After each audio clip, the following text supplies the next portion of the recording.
She had it all. At 28 years old, Isabella Rossi Blackwood was the wife of a titan, the soon-to-be mother of his heir, and the envy of New York's elite. Her life was a meticulously curated masterpiece of penthouse views, couture gowns, and lavish charity galas. But on a sweltering June afternoon, just 8 weeks before her due date, she walked into her marble-clad sanctuary to find her masterpiece defiled. The betrayal wasn't just the presence of another woman. It was the sight of the mistress lounging in her private space, wrapped in the silk of her own custom-made pajamas. What Isabella did next wasn't in any high society playbook.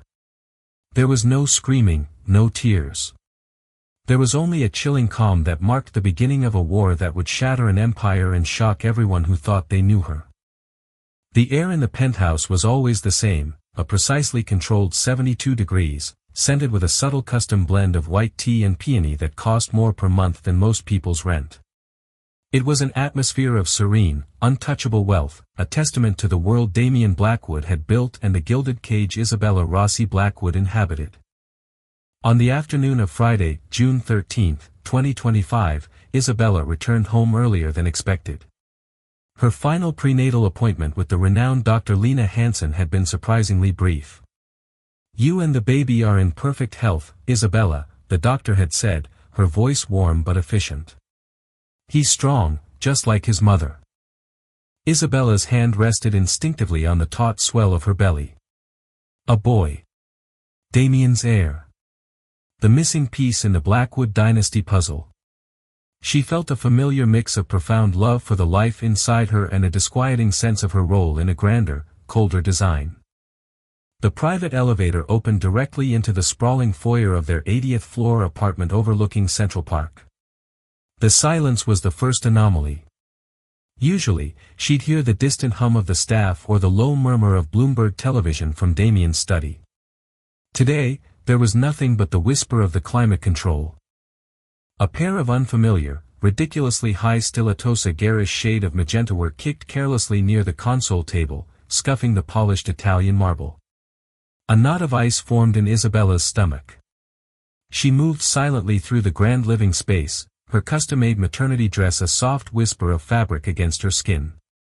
The room was a monument to Damian's taste, stark white walls, museum-quality abstract art, and furniture so minimalist it looked uncomfortable. It was a space designed to impress, not to comfort. Her own Turquesa vase of her favorite Casablanca lilies, a cashmere throw seemed like fleeting apologies in the vast, impersonal gallery. The door to their master bedroom suite was slightly ajar. It was from there that a low, feminine giggle drifted out, a sound so out of place it felt like a physical blow. Isabella's breath caught in her throat. The world seemed to tilt, the carefully constructed reality of the past 5 years thinning to a fragile, transparent film. She pushed the heavy oak door open. And there she was. A young woman, no older than 22 or 23, with bottle-blonde hair and a body sculpted by a gym and a surgeon's knife, was perched on the edge of their bed. But that wasn't the detail that made Isabella's blood run cold. The woman was wearing her pajamas. Not just any pajamas. They were a set of dove-gray silk pajamas, custom-made for Isabella by a designer in Milan, with her maiden initials, IR, subtly embroidered in silver thread on the cuff. A gift from her mother, a piece of her old life, her old identity, that she had stubbornly held on to. The woman was admiring her reflection in the vast mirror opposite the bed, running a hand down the silk, claiming it as her own. And standing by the window, a smirk playing on his handsome face, was her husband, Damian Blackwood. He was still in his bespoke suit from the morning, looking every bit the master of the universe, observing the scene with an air of entitled amusement. The blonde looked up, her blue eyes widening in momentary panic before settling into a defiant glare. Damian's smirk faltered, replaced by a flicker of annoyance not guilt. Annoyance that his perfect afternoon had been interrupted. "Isabella," he said, his voice as smooth as aged whiskey, as if she'd just walked in on a business meeting. "You're home early." The air crackled with unspoken words. The betrayal was so audacious, so profoundly disrespectful, it transcended mere infidelity. The pajamas were a declaration. They said, I am not just taking your man. I am taking your life. I am stepping into your skin. In that moment, something within Isabella snapped. But it wasn't the sound of a heart breaking. It was the cold, clean snap of a steel trap closing. The tears that pricked her eyes were not of sorrow, but of a sudden, blinding rage that clarified everything. The vague anxieties, the gnawing loneliness, the feeling of being a beautiful object in a glass case, it all coalesced into a single, hard point of purpose. Everyone, Damien, his sycophantic friends, even her own family at times had underestimated her. They saw Isabella Rossi, the socialite, the beautiful appendage. They had forgotten Isabella Rossi, the woman who had built her own successful PR firm from the ground up before she'd ever met Damien, the woman whose mind was her sharpest asset. She looked past the girl on the bed, her gaze locking onto Damien's. The shock everyone expected to see on her face wasn't there. There was no hysteria, no screaming accusation. Instead, her expression was one of unnerving, preternatural calm. She took a slow, deliberate breath, her hand never leaving her pregnant belly. Her voice, when it came, was not a whisper or a shout, but a level, clear command that cut through the tension like a shard of ice. You, she said, her eyes flicking to the blonde for the briefest of moments, dismissing her entirely. You have 60 seconds to take off my pajamas, leave them on the floor, and get out of my house. The girl, who had been preparing for a screaming match, was visibly taken aback. She looked to Damien for a cue, a rescue. But Isabella wasn't finished. Her gaze returned to her husband, pinning him to the spot. Damien, she said, the name a cold, hard pebble in her mouth. You and I have an appointment with our lawyers. I'll have my brother Marco schedule it. We need to begin the process of dissolving our assets. Damien's jaw tightened. This was not the script he had envisioned. He was the one in control. He was the one who managed situations. Izzy, let's not be dramatic, he began, taking a step toward her, his tone shifting to one of condescending placation. You're hormonal. You're not thinking clearly. It was the worst thing he could have said. It was the dismissal of her intellect, her feelings, her very reality. Isabella offered a small, chilling smile. It didn't reach her eyes. Oh, Damien, she said softly. I have never in my entire life thought more clearly than I do right now. Without another glance at either of them, she turned her back. She walked out of the bedroom, her posture impossibly straight. She didn't slam the door. She didn't run. She walked calmly back to the foyer, picked up her purse from the console table, and stepped back into the private elevator, leaving behind the wreckage of her marriage and the two stunned figures in the master bedroom. As the doors slid shut, sealing her in a capsule of silent steel, she did not look back. She was not fleeing a disaster. She was executing a strategic retreat. The war had just begun. The elevator's descent was a silent, 80-story drop back to reality. Isabella didn't tremble. She didn't cry. Her mind, now free from the fog of a compromised love, was a whirlwind of crystalline clarity. The shock had cauterized the wound, leaving behind a hard, unyielding scar of purpose. When the doors opened into the hushed marble lobby of the Blackwood Tower, the doorman, a kind-faced man named George, rushed to assist her. Mrs. Blackwood, is everything all right? You're back down so soon. Everything is perfect, George, she said, her voice even. Could you please hail me a cab? Not one of the house cars. The request was a small but significant act of separation. The house cars, the drivers, they were all part of Damien's world. She was already drawing the line. As she waited under the grand awning, the New York City heat hitting her in a wave, she made her first call. Not to her mother, who would weep, or her father, who would rage. She called the one person who combined the fury of family with the precision of a surgeon. Marco, she said the moment her brother answered. Bella. What's wrong? You sound. I'm fine, she cut him off, her tone leaving no room for argument. I need you to do something for me. I'm on my way to the Carlisle. Book me the royal suite. Use your personal card for now. I want no financial trail back to Damien. There was a pause. Marco Rossi was not a man given to emotional outbursts. He was one of New York's most feared litigators, a shark in a Savile Row suit. He processed information, identified threats, and acted. Consider it done. What happened? He had someone in our bed, Marco. In my pajamas. She delivered the line with the cold finality of a coroner's report. She could almost hear the shift in his demeanor, the click of the lawyer turning into the protective older brother. I see, he said, his voice dropping an octave. I'm 5 minutes from my office. I'll meet you at the hotel in 30. We'll start the paperwork. What paperwork? Isabella asked, though she already knew the answer. The war, Marco replied grimly. And Marco. Find me the best divorce attorney in the city. Not just good. I want a butcher. Already have a name in mind, he said. Helena Vaughn. She's who you call when you want to leave your spouse with nothing but the lint in their pockets. She's a piranha. Perfect, Isabella said as a yellow cab pulled to the curb. Book her.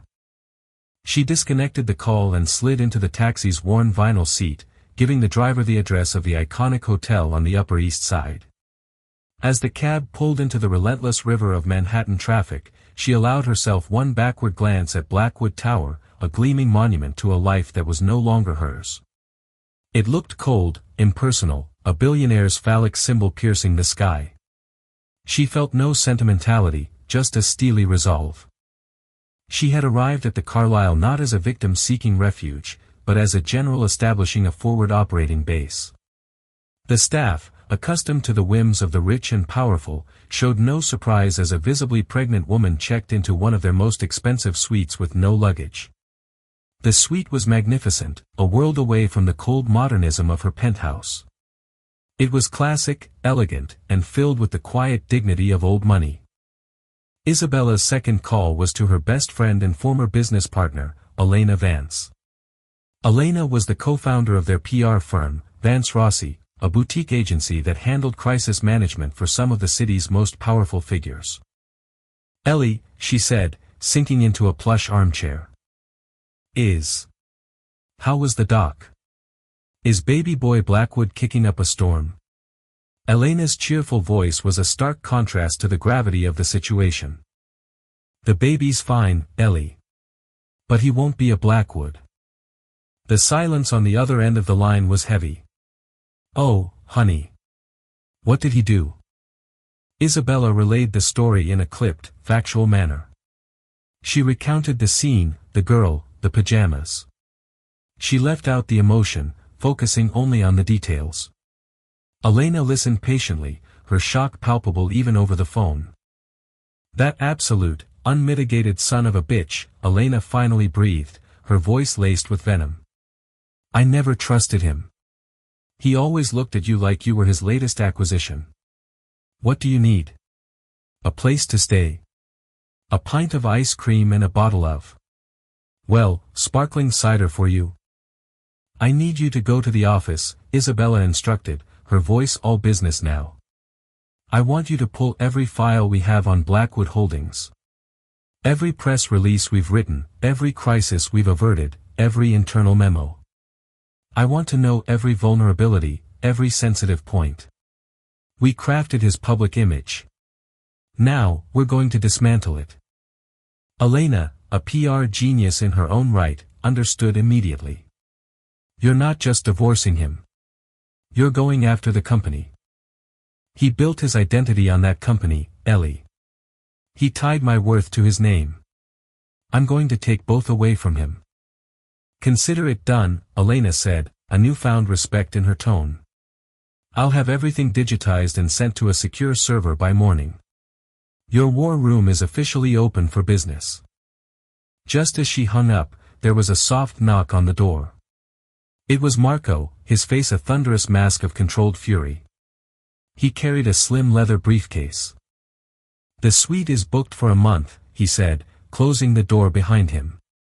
"Helena Vaughn is ours. She's canceling a trip to the Hamptons to meet with us tomorrow morning. She's intrigued." "Good," Isabella said, gesturing for him to sit. "Bella, you don't have to be strong right now," Marco said, his voice softening as he looked at his sister, truly looked at her. He saw the faint purple smudges of exhaustion under her eyes, the rigid set of her jaw. "You can fall apart. I'll handle everything." Isabella shook her head, a single, decisive motion. "I fell apart for 5 years, Marco. A little piece every day, so gradually I didn't even notice. I let him diminish me, mold me into the perfect corporate wife. That's over. I'm not falling apart. I'm reassembling." She leaned forward, her eyes blazing with an intensity he hadn't seen since she was fighting to get her first business loan. "I want to know about the prenup. Every line, every loophole." Marco opened his briefcase. "It's ironclad, Bella. Damien's lawyers made sure of that. You get a generous settlement, the Hamptons house, an alimony payment for 10 years. It's designed to keep you comfortable and quiet. But what? But there's the fidelity clause," Marco said, a predatory smile touching his lips for the first time. "We insisted on it. Remember? Dad wouldn't let you sign without it. If the marriage dissolves due to documented infidelity on his part, a penalty is triggered." "How big of a penalty?" "It's not just financial," Marco explained, his excitement growing. "The clause specifies a transfer of non-voting shares in Blackwood Holdings. At the time, it was a token amount 5%. A little something to make him think twice." Isabella's mind raced. 5% of a multi-billion-dollar company is not a token amount. "Exactly," Marco confirmed. "And more importantly, it gives you a seat at the table. It makes you a significant shareholder. It gives you a voice." A plan began to form, sharp and dangerous, in Isabella's mind. A voice was all she needed. She knew the company's secrets. She knew the public narrative because she had helped write it. 5% was not an ending. It was a beachhead. "We're going to need proof of the infidelity," Isabella stated. "Irrefutable proof. His arrogance is our greatest asset," Marco said. "He won't believe you'll actually fight. He'll be sloppy. In the meantime, I've hired a private investigator. The best in the business, a man named Julian Croft. Ex-MI6. He'll find everything." Isabella stood up and walked to the window, gazing down at the city lights beginning to twinkle to life. It was a city of sharks and titans, a place where fortunes were made and destroyed in the blink of an eye. For 5 years, she had been a spectator. Now, she was a player. "Tell Julian Croft to start with a junior analyst at Blackwood Holdings," she said, her reflection a ghostly image against the darkening sky. "Her name is Chloe Jensen." Damien Blackwood was not a man accustomed to being disobeyed. When Isabella walked out, he had expected her to run to her parents' estate in Greenwich, where he could follow, offer a half-hearted apology wrapped in a diamond bracelet, and have the situation smoothed over by dinner. Her silence was more unnerving than any tirade. By the time he had unceremoniously dismissed a now sobbing Chloe Jensen, "Get dressed and get out. You've caused enough trouble," and tried Isabella's cell phone for the 10th time, only to be met with voicemail. A cold dread had begun to seep through his arrogance. This was a deviation from the script. His phone rang, and he snatched it up, expecting to see Isabella's name. Instead, it was his lead counsel, Arthur Finch. "Damien," Arthur's voice was gravelly, worried. "I've just received a call from Marco Rossi. He's retained Helena Vaughn." Damien felt a jolt, as if he'd touched a live wire. Helena Vaughn. The matrimonial murderer. "You didn't hire Helena for an amicable split. You hired her to scorch the earth." She can't do anything, Damien blustered, pacing the vast, empty living room. The prenup is a fortress. A fortress with a fidelity clause, as I recall, Arthur reminded him dryly. Marco Rossi was quite insistent on it. I advised you against being so brazen, Damien. This is what happens when you get too complacent. Don't lecture me, Arthur, Damien snapped. Fix it. Offer her more money. Double the settlement. I don't think this is about money anymore, Arthur said, his tone grim. This is about pride. And a Rossi's pride is a dangerous thing. He was right. This was Isabella, but it was an Isabella he didn't recognize. The quiet, graceful woman he had married would have shattered. This new version was moving with a terrifying, calculated precision. The first public shot was fired less than 48 hours later. It was subtle, a masterpiece of PR warfare that only a handful of people would understand, but its impact was devastating. A small, anonymous tidbit appeared in Market Whispers, a closely watched financial gossip column run by a notorious journalist named Victor Kane. Vance Rossi PR had a long, if tense, relationship with Kane, often feeding him harmless scoops to kill more damaging stories. The item read, which high-flying CEO of a publicly traded real estate empire is about to find his foundations rocked by a domestic tremor? Sources say the trouble isn't in the boardroom, but in the bedroom, and a looming scandal could have major shareholders questioning the stability of the man at the helm. Watch this space. It named no one. It was insinuation. But for the tight-knit circle of Wall Street investors and analysts, the description pointed directly at Damien Blackwood. Blackwood Holdings stock, which had been on a steady climb, suddenly wobbled. It dropped a point, then two. It wasn't a crash, but it was a tremor, just as the column had predicted, an indication of uncertainty. Damien stared at his terminal, a vein throbbing in his temple. It was her. It had to be. It was her signature move, a precise, targeted strike at his most vulnerable point, his reputation. He had given her a front-row seat to his world, and she had been taking notes. His response was crude, a brute-force attack. He called his bank and, with a single command, froze the joint accounts and cancelled all of Isabella's credit cards. He would cut off her resources, force her to come crawling back. It was a move born of panic and fury. It backfired spectacularly. Isabella, ensconced in her suite at the Carlyle and bankrolled by the formidable Rossi family fortune, didn't even notice for a day. When she did, she and Marco turned Damien's aggression into another weapon.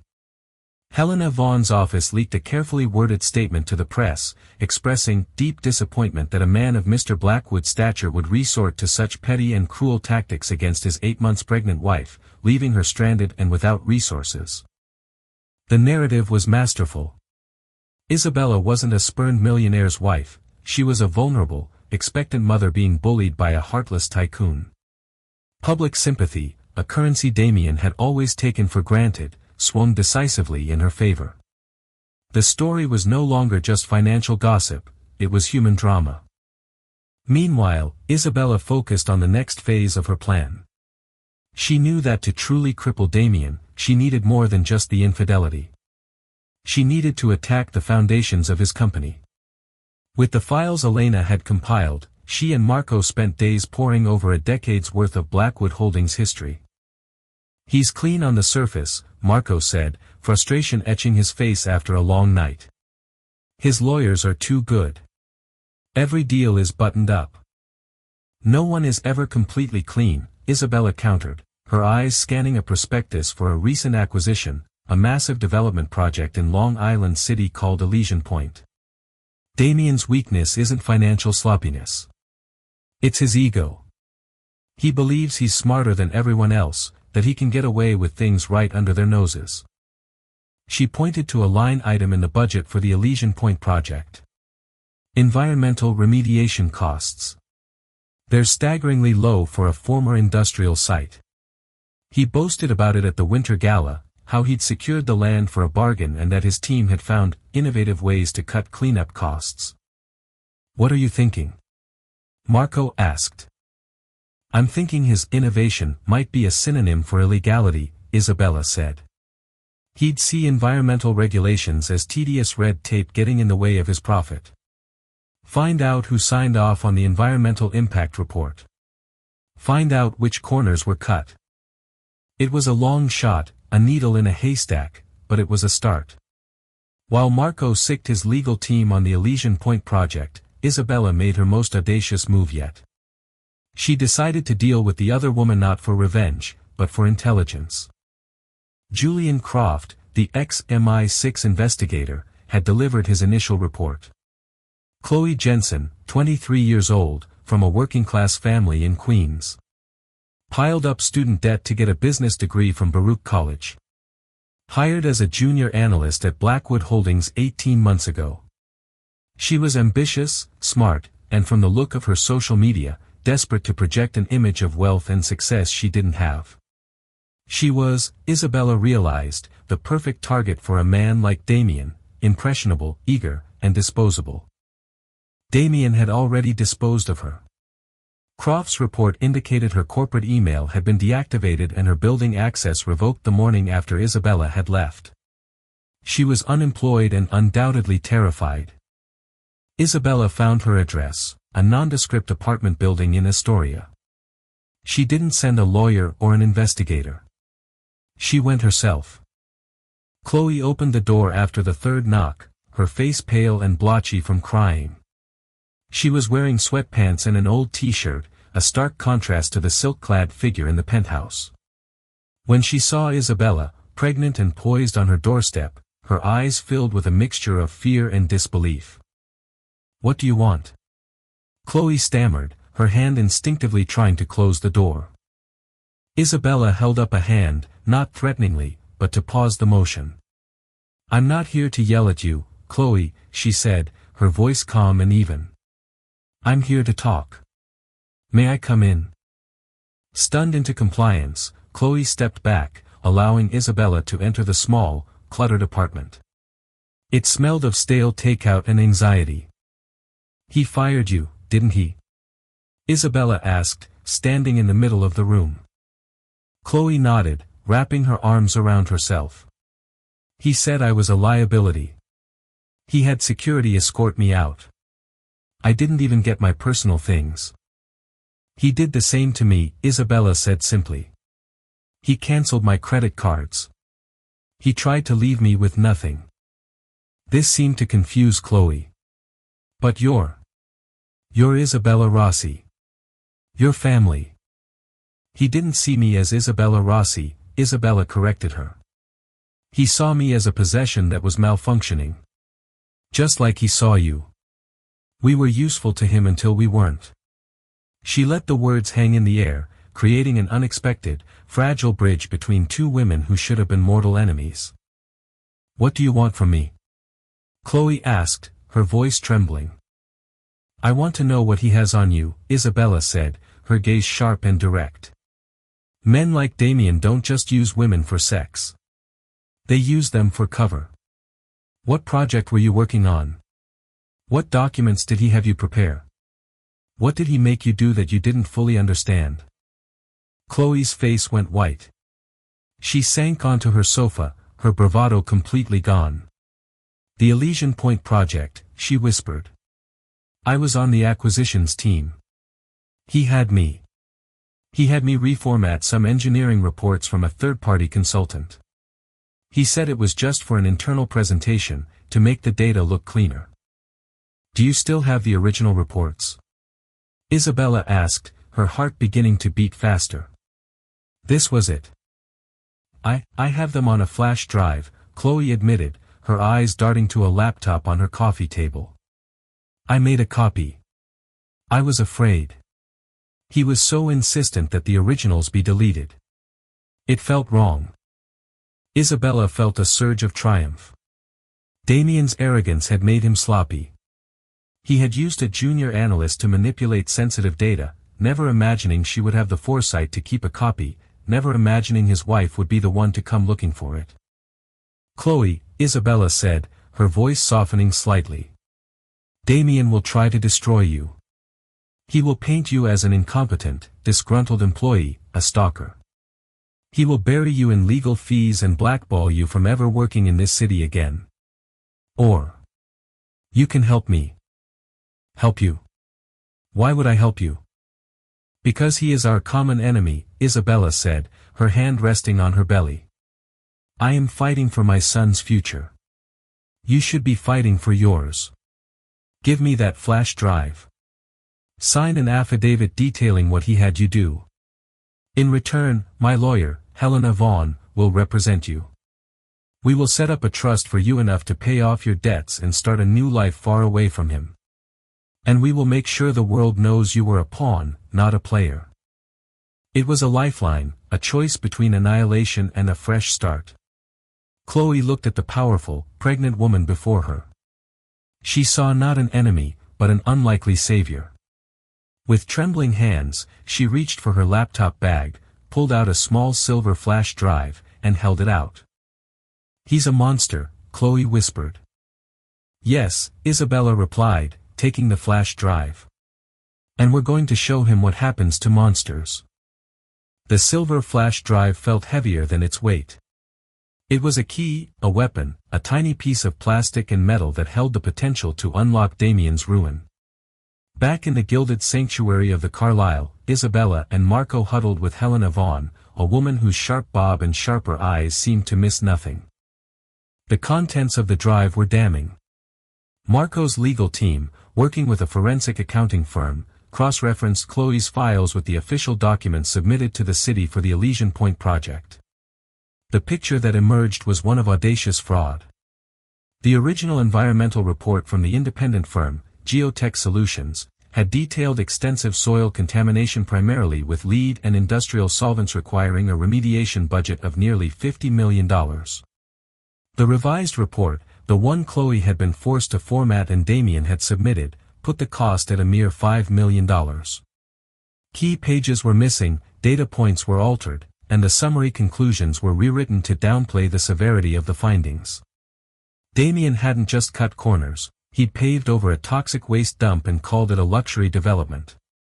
This is more than just grounds for a lawsuit, Helena said, her voice grimly satisfied. This is criminal. Mail fraud, wire fraud, conspiracy. Not to mention the environmental violations. The Attorney General's office would have a field day with this. So we go public? Marco asked, eager for the kill. No, Isabella said, her voice steady. Not yet. A public accusation gives him time to react, to spin the story, to bury the evidence deeper or destroy it. We have the element of surprise. We can't waste it. She was thinking like a PR strategist. A premature leak would create a chaotic news cycle that Damien, with his vast resources, could potentially navigate. The takedown had to be absolutely a single, undeniable blow from which there was no recovery. The annual shareholders' meeting for Blackwood Holdings is in 3 weeks, Isabella stated, looking at the calendar. It's his stage. It's where he performs his Master of the Universe act. That's where we'll do it. The plan was bold. They would prepare a comprehensive dossier, Chloe's sworn affidavit, a comparative analysis of the doctored and original reports, and a legal opinion outlining Damien's potential criminal liability. They wouldn't leak it to the press. They would deliver it directly to the board of directors and key institutional investors in the middle of the meeting. It would be an ambush in broad daylight. While her legal team worked in secret, Isabella focused on another front, the personal one. She knew Damien would be hunting for her, trying to regain control. She had to remain a ghost. She moved out of the Carlisle, leaving Marco to settle the bill. Through a discreet real estate agent recommended by Helena, she leased a magnificent, fully furnished brownstone in Brooklyn Heights. It was elegant but understated, a fortress of quiet privacy with its own gardenia whirled away from the sterile ostentation of her old life. She hired her own private security, former Mossad agents who were loyal to the paycheck, not to a name. Her days settled into a new rhythm. Mornings were spent on conference calls with her team, planning the attack. Afternoons were for herself and the baby.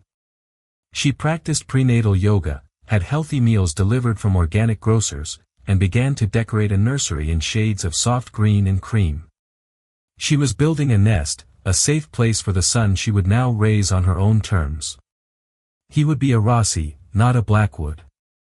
His legacy would be one of resilience, not ruthless ambition.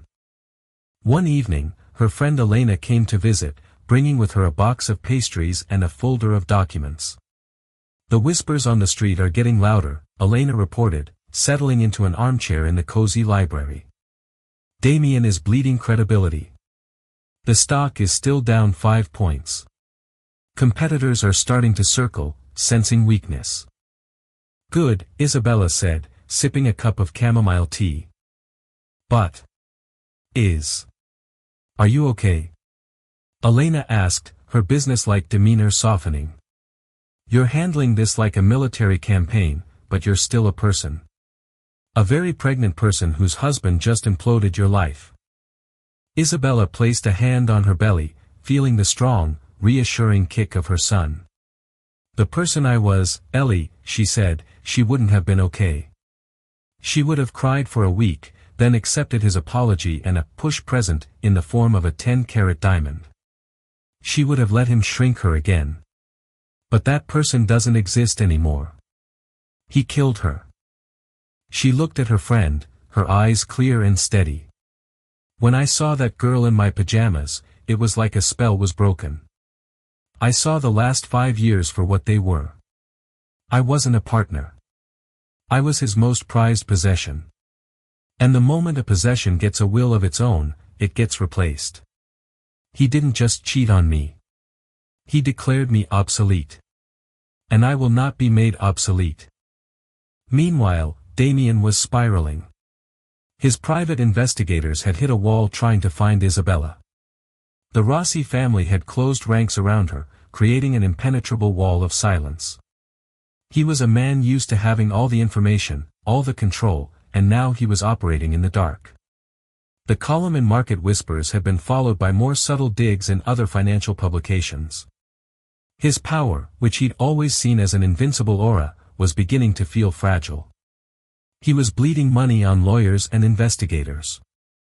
He was distracted, irritable, and paranoid. He snapped at his staff, made rash decisions in meetings, and drank too much at night in a vast, silent penthouse that now felt less like a palace and more like a prison. He called Arthur Finch daily, demanding updates, solutions, anything. "She's preparing for a war, Damien," the old lawyer warned him. "Helena Vaughn isn't filing motions for alimony. She's subpoenaing corporate documents. They're not just looking at the marriage. They're looking at the business." "Let them look," Damien scoffed, though a worm of fear was now twisting in his gut. "There's nothing to find." But he thought of the Elysian Point project. He thought of the corners he'd cut, the reports he'd buried. He'd done it dozens of times before on a smaller scale, a little fudge here, a little pressure there. It was how the game was played. He never imagined it would be used against him, especially not by his wife. He had compartmentalized his life so completely, he never thought the sins of one part could bleed into the other. His paranoia led him to Chloe Jensen. He assumed, correctly, that Isabella would have tried to contact her. He sent one of his own men, a thuggish security consultant, to lean on her. But when the man arrived at her Astoria apartment, he found it empty. The landlord said she had paid her lease in full and left without a forwarding address. Chloe had vanished as completely as Isabella had. The shareholder meeting was now just a week away. Damien was preparing for it obsessively. He saw it as his opportunity to fight back, to project an image of unshakable confidence and control. He would deliver a stellar earnings report, announce a new ambitious project, and quell any doubts about his leadership. He would show the world, and Isabella, that he was untouchable. He was Damien Blackwood. His name was on the building. He was preparing for a battle of perception. He had no idea he was walking into an execution.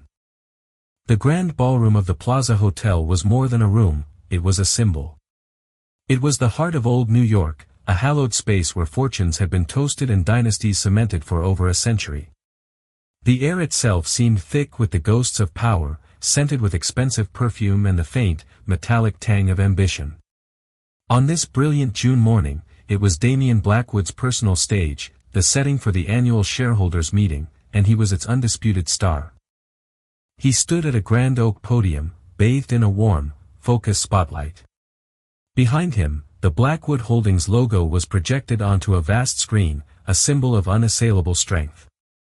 The room before him was a sea of calculated power, 12 board members in the front row, their faces impassive, representing billions in generational wealth and corporate influence. Beyond them sat the institutional investors, the analysts from Goldman Sachs and Morgan Stanley whose reports could move markets, and finally, the pack of journalists from the Wall Street Journal, Bloomberg, and Forbes sharks circling in tailored suits, waiting for a drop of blood. Damian was in his element. He exuded a charisma so potent it was almost a physical force. His voice, practiced and resonant, filled the ballroom, weaving a narrative of triumph. And so, as we look to the next fiscal year, he was saying, his smile radiating confidence, the projections are not just strong, they are a testament to the core values of this company, vision, strength, and above all, integrity. He paused, letting the word hang in the air, a sacred promise. He was describing a record-breaking quarter, the successful launch of 2 new international properties, and the robust health of their stock, conveniently omitting the recent, inexplicable dip. Our foundations are solid rock, he continued, gesturing with a hand that wore a Patek Philippe watch.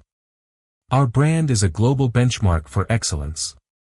We have not only met our goals, we have surpassed them at every turn. And I promise you, the best is yet to come. Our flagship domestic project, Elysian Point, is set to break ground next month, the jewel of modern living that will redefine the Queen's waterfront and deliver unprecedented returns for decades. He was masterful. He was projecting an aura of such complete invincibility that the recent whispers of trouble seemed like petty, irrelevant gossip. The board members nodded subtly. The analysts scribbled approvingly. He was calming the waters, reasserting his dominance. It was at that precise moment, at 10:15 a.m., that the towering gilded doors at the rear of the ballroom swung silently open. It wasn't a loud interruption, but the shift in the room's energy was immediate and profound. A sliver of bright morning light cut through the ballroom's dim opulence, and in that light stood a silhouette. As the doors closed, her form became clear. A collective, subconscious intake of breath rippled through the audience. Whispers erupted like wildfire. A journalist from Reuters nudged his photographer, murmuring urgently. A rival CEO, seated in the third row, allowed a slow, predatory smile to spread across his face. Framed in the doorway was Isabella Rossi Blackwood. She was not the heartbroken victim of tabloid speculation. She was a figure of breathtaking power. Her cobalt blue dress was a slash of vibrant color against the room's muted palette of gold and mahogany. It was a statement of defiance. Her pregnancy was not a vulnerability but a symbol of elemental strength, her form regal and undeniable. Her hair, pulled back severely, highlighted the flawless, determined lines of her face. Her expression was one of absolute, arctic serenity. She was flanked by Marco Rossi, his face a mask of cold fury, and Helena Vaughn, whose sharp, intelligent eyes swept the room as if she were a general surveying a battlefield. Damian froze. The teleprompter scrolled on, but the words vanished from his mind. His universe, so carefully controlled, had just been invaded by the one person he had brutally cast out of it. He saw her, and for the first time in his adult life, he felt a genuine spike of fear. This was not the emotional, pliable Isabella he knew. This was a stranger, an avenging angel standing at the gates of his kingdom. He tried to regain his composure, his mind scrambling. A private. This is a private meeting, he stammered, his voice losing its confident timbre. But it was too late. The narrative had been stolen from him. The audience was no longer watching the titan at the podium, they were watching the silent, magnificent drama unfolding at the back of the room. Isabella did not move. She simply stood there, a silent judgment, allowing the chaos of her presence to fester. Then, Marco and Helena began to move. They advanced into the room, not with aggression, but with the quiet, deliberate purpose of an honor guard. In their hands, they carried thick, spiral-bound documents. They moved down the front row, placing a copy before each of the 12 board members. The cover was stark white, the title printed in simple black font, a report on corporate governance and potential liabilities at Blackwood Holdings, prepared by the office of Helena Vaughn. Damien watched, paralyzed, as Richard Sterling, the 70-year-old patriarch of the board, a man whose family had been building this city since the Gilded Age, picked up the report with an annoyed frown. He opened it. His frown deepened. He slipped on his half-moon reading glasses. His eyes, scanning the first page, widened almost imperceptibly. He read on, his face slowly losing its color, replaced by a ghastly, mottled white. He turned a page, then another, his breathing becoming visibly shallow. All down the line, the same scene was repeating. The quiet rustle of turning pages was the only sound in the cavernous room.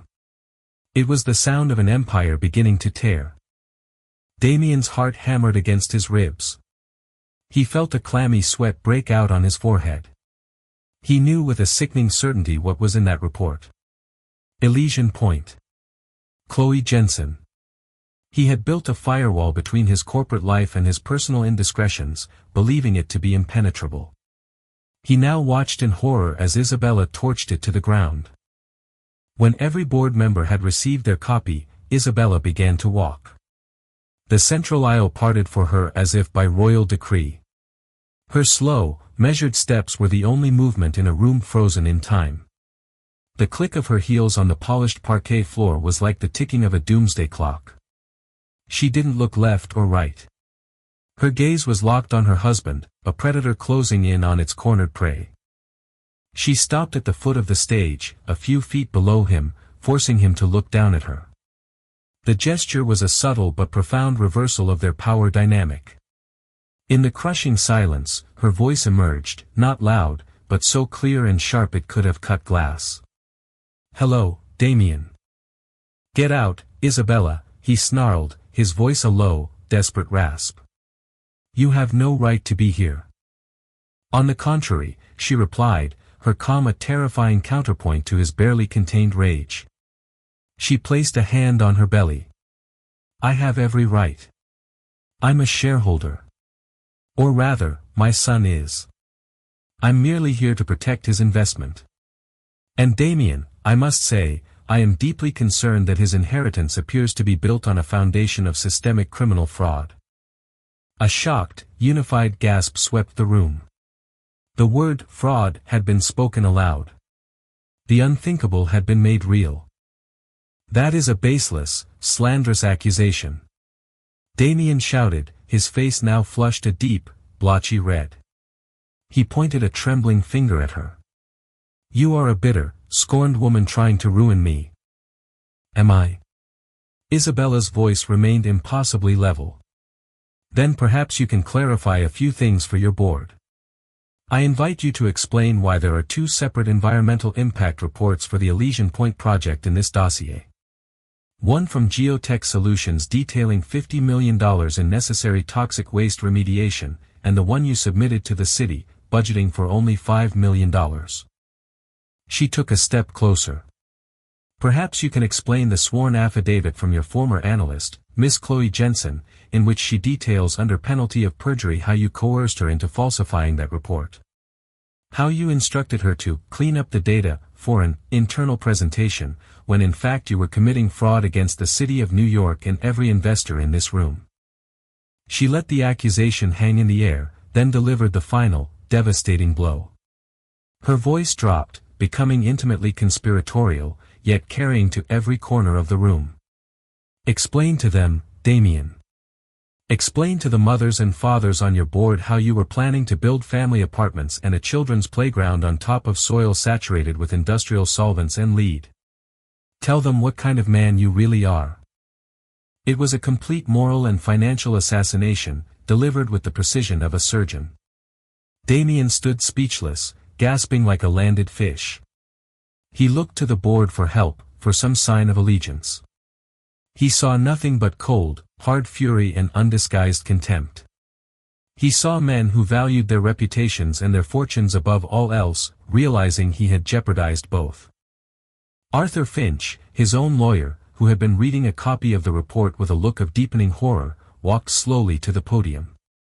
He leaned in and whispered a single, grim sentence in Damien's ear. "It's over.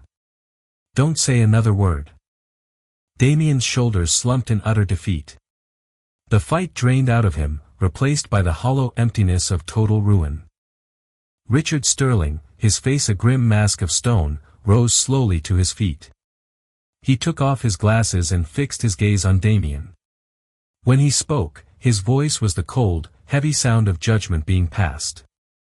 "Mr. Blackwood," Sterling began, his voice resonating with ancient authority, "this board has been made aware of allegations of a nature so severe they threaten the very existence of this corporation. They suggest a catastrophic failure of leadership and a profound breach of fiduciary duty." He held up the report. "In light of this evidence, and to mitigate the inevitable legal and financial fallout, I, on behalf of this board, demand your immediate resignation as CEO and chairman. Effective now." The silence that followed was absolute. It was the silence of a public execution. Damien stared out at the wreckage of his life. He saw the gleam in the journalist's eyes, the grim satisfaction on the faces of his board, the utter contempt from the woman he had so carelessly discarded. Isabella held his gaze for one final, loaded moment. Then, she gave a single, almost imperceptible nod. It wasn't a nod of triumph. It was a nod of closure, a final punctuation mark on a chapter of her life that was now definitively over. She turned her back on him with the same regal poise with which she had entered. She walked back up the aisle, through the stunned and silent crowd, and out the gilded doors, leaving Damien Blackwood alone on his stage, a fallen king in a ruined cathedral. In the end, it wasn't about the money or the revenge. It was about reclamation. Isabella Rossi walked away, not just with a record-breaking settlement and a significant stake in a company she would help rebuild, but with something far more valuable, herself. She took back her name, her power, and the future of her son, Lorenzo Rossi, born 2 months later into a legacy of strength, not scandal. Damien Blackwood became a footnote in the financial pages, a cautionary tale of a titan who mistook a diamond for glass and was shattered by the brilliance he failed to see. And Isabella, in the quiet garden of her Brooklyn brownstone, watching her son take his first steps on solid ground, found a peace more profound than any penthouse view. She had built a new masterpiece, not of curated perfection, but of authentic, resilient, and unbreakable strength. Isabella's story is a testament to the fact that the deepest betrayals can forge the strongest warriors. What would you have done in her shoes? Was her response the ultimate act of justice, or a cold, calculated revenge? Let us know your thoughts in the comments below. If you were captivated by this story of empowerment and want more tales of those who refuse to be victims, don't forget to hit that like button, share this video with someone who needs to hear it, and subscribe to our channel for more shocking real-life dramas.